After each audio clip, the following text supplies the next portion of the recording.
ఇస్తారో అంగన్వాడీ సెంటర్లో 3 సంవత్సరాలు 4 పిల్లలకి nursery separate, LKG separate, UKG separate books కూడా ఇవ్వడం జరుగుతుంది.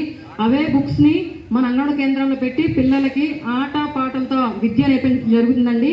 ఇప్పుడు దీనికి స్కీమ్ కింద పోషణ్ బాయి, పడాబాయి అంటే పిల్లలకి భోజనంతో పాటు పోషకాహారాలతో పాటు చదువు ఇవ్వాలనే ఉద్దేశంతో అనే ఉద్దేశంతోనే అక్కడ స్టాల్ కూడా అరేంజ్ చేయడం జరిగింది. అంటే మేము ఇస్తున్న బాలమృతంతో ఎటువంటి వంటకాలు ఒక గర్భవతి కానీ పిల్లలకు కానీ ఎటువంటి పోషకాలు రావాలనే ఉద్దేశంతో ఆ స్టాల్ కూడా ఎగ్జిబిట్ చేయడం జరిగింది. ఈ స్కీమ్ అనేది ఒక గుర్తులను కాకుండా దేశవ్యాప్తంగా ఈ కార్యక్రమం జరుగుతుందండి. దాంట్లో భాగంగానే పోషకాహార మాసోత్సవాలు కూడా ఏర్పడడం జరిగింది. ఈ రోజు మనం చూసాం, పల్లెల్లో చూసాం. ఈరోజు వర్షం వచ్చింది. వర్షం వస్తే ఆ ఇంటి మీద కప్పేదానికి కొడుకు కానీ ఉన్నాయని చెప్తే వర్షం వస్తే నేను ఏడొస్తాను నువ్వే అయిపో అంటారు గవాసుని.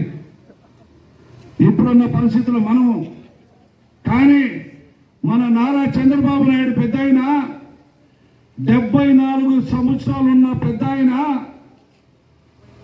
విజయవాడలో అతలకుతలమై వర్షాలకు ఎంతో మంది ఇబ్బంది పడుతూ ఆ విజయవాడ నడపొడ్డున సముద్రంలో ఏరులై పారుతుంటే ఆ సముద్రం అటువంటి ఆ నీటిలో పడవ వేసుకొని ఆ ప్రజల కష్టాలు తెలుసుకొని వాళ్ళని ఆదుకుంటున్నాడంటే మనం కూడా చూసాం. నాకు కూడా పిలుపు వచ్చింది, 3 రోజులు మీరు కూడా వస్తారంటే లేదు నాకు ఇక్కడ పని ఉంది నేను రాలేకపోయినాను అని చెప్పడం కూడా జరిగింది. కానీ మన ముఖ్యమంత్రి నారా చంద్రబాబు నాయుడు పెద్ద 74 సంవత్సరాల్లో పడవ మీద ప్రజల కష్టాలు తెలుసుకున్న నాయకుడు నారా చంద్రబాబు నాయుడు పెద్ద 19 నుంచి పనిచేసిన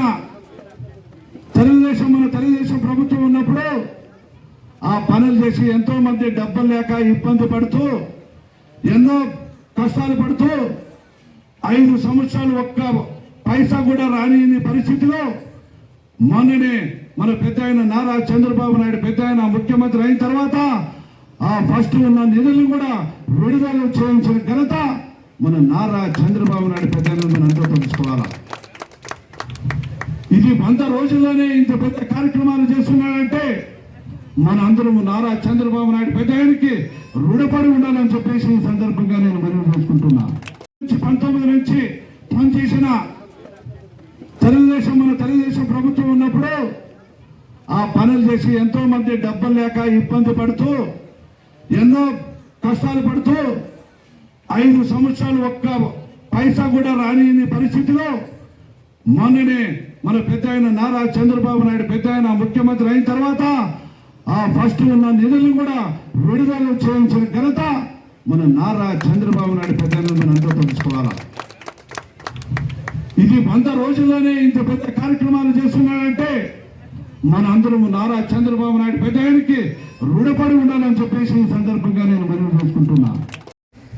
30 రోజుల పాటు ఎంతో మంది నా కోసం ఎన్నో అపప్రచారాలు చేసినా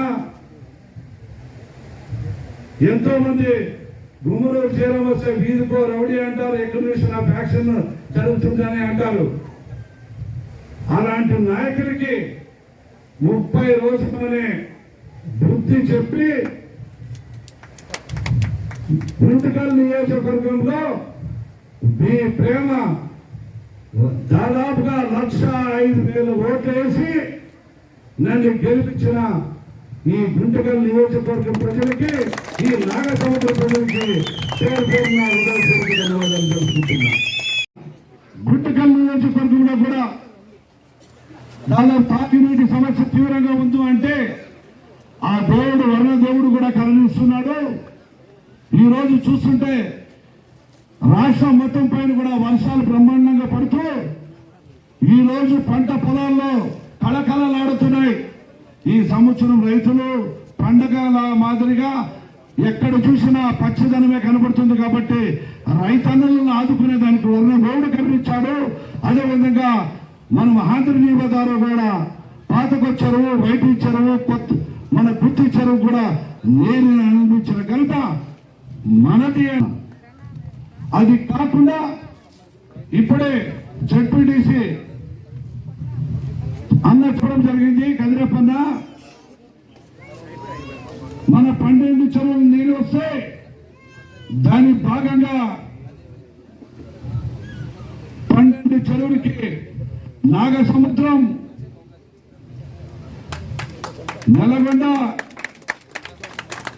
అదేవిధంగా తుమ్మలకుంట, పెద్ద ఇలాంటి గ్రామాలు ఎన్నో ఈ 12 చెరువుల నీళ్లు నిండితే త్రాగునీటి సమస్య కానీ రైతన్నలకి పొలాలు పండించుకునేదానికి కూడా అవకాశం ఉంటుందని చెప్పి గత మన ప్రభుత్వం ఉన్నప్పుడు 14 నుంచి 19లో ఉన్నప్పుడు ఆ రోజు ఎస్టిమేషన్ జరగడం, మన 5 సంవత్సరాలు ఏమాత్రం కూడా గత ప్రభుత్వం పట్టించుకోలేని పరిస్థితిలో మొన్ననే మన అసెంబ్లీ జరిగేటప్పుడు కూడా ఈ 12 చెరువులు మా నియోజకవర్గానికి అన్నదమ్ములు గ్రామాల్లో చెరువులు నింపుకునేదానికి అవకాశం ఉందని చెప్తే రీ ఎస్టిమేషన్ వేయించేదానికి కానీ ఆ మరమ్మతులు చేయించేదానికి కూడా ఇరిగేషన్ మినిస్టర్తో కలిసి, అదేవిధంగా ఇప్పుడే మన ఆర్డీఓ గారు పెద్ద అన్న చెప్పడం జరిగింది.